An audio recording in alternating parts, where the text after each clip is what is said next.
Cigarette খাবে।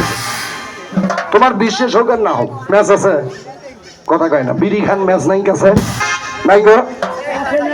তোমাগুলোর সাথে আজকে কেমন যেন হবে না, ম্যাচ ম্যাচ আছে, যাও তো দেখি। আহা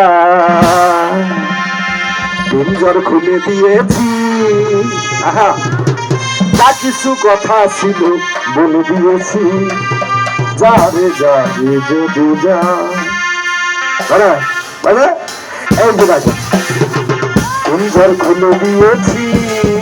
এক কাজ করো, তুমি সাতটা নিও, সাতটা নিয়ে এটা মানুষের কাছে হয়ে গেছে। এই সাইড দিয়ে সাউন্ডটা মানে কমান আর 73 সোগান না পিছনে পিছনে থাকেন, মানে ওটা ধরি থাকবেন। তো ঘুরে হয়ে গেছেন, ঘুরে মানুষ তো চলে না এগুলো, তারপরেও নিয়ে আসলাম। কে মনে করেন যে সমস্যা, তবে গান ধরলে ওদান বাজে কে এনা অ্যাডজাস্ট করিয়ে না ভালো করে বাজাবেন। তবে উনি ফিরে আবার 2 ঘন্টে গান কবির গায়, ওরে বাপে বাপ, যখন চিংড়ি কণ্ঠ দিব মনে হবো যে 14 বছরের একটা মেয়ে মনে হয় গান গাইতেছে। কাছে আসি দেখবেন ওরে শালার 60 বছরে বুড়ে।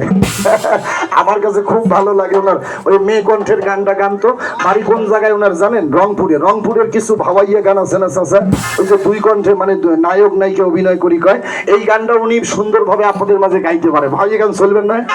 হ্যাঁ, ভাওয়াইয়া গান চলবো না? এটা 2 কণ্ঠে উনি একাই গাবে। আমরা ওনার কাছে একটা গান শুনবো ভাওয়াইয়া গান, আর এই গানটার মাধ্যম দিয়ে একটু স্বাদটা দেখবো। দেখে যখন চলে যাবেন 1 টাকার ওষুধ কিনবেন না, সবাই মিলে হরতাল থাকেন যে আমরা আঙ্গুর ভাই যত কথায় কোক আজকে ওষুধ কিনবো না। আর আমি যদি বেচতে না পারি মনে দুঃখ নেবো না ভাই, যেন ওষুধ বেচাটা যদি আমার বিশেষ করে ইম্পর্টেন্ট বিষয় ছিল, তাহলে কিন্তু বাইকে মারি লন্ডনে না, রৌমারি থেকে আসতে কিন্তু সময় লাগে না, আমি প্রতিহারেই আসতাম। তা আসলে কিন্তু অনেকদিন পর দেখা হইলে, আপনারা তো জানেন যে আমি মুখে যা বলি বিশেষ বিশেষ কিছু আইটেম ওষুধ নিয়ে ঘুরি। তবে আমার একটা দোকান আছে, আপনি আসবেন রৌমারিতে, মাঝে মাঝে আসি কেন জানেন? মন খারাপ করবেন না, লেকচার দেওয়ার জন্য। লেকচার দিলে কোনোদিন রোগ ভালো হয় না। আমি 272টা আইটেম নিয়ে একটা ফার্মেসি খুলেছি। আমার রৌমারির ভিতরে যাবেন, যাওয়ার পরে ভোলার মোড় 7টা 70 থেকে তুরা রোড মুখে হবেন,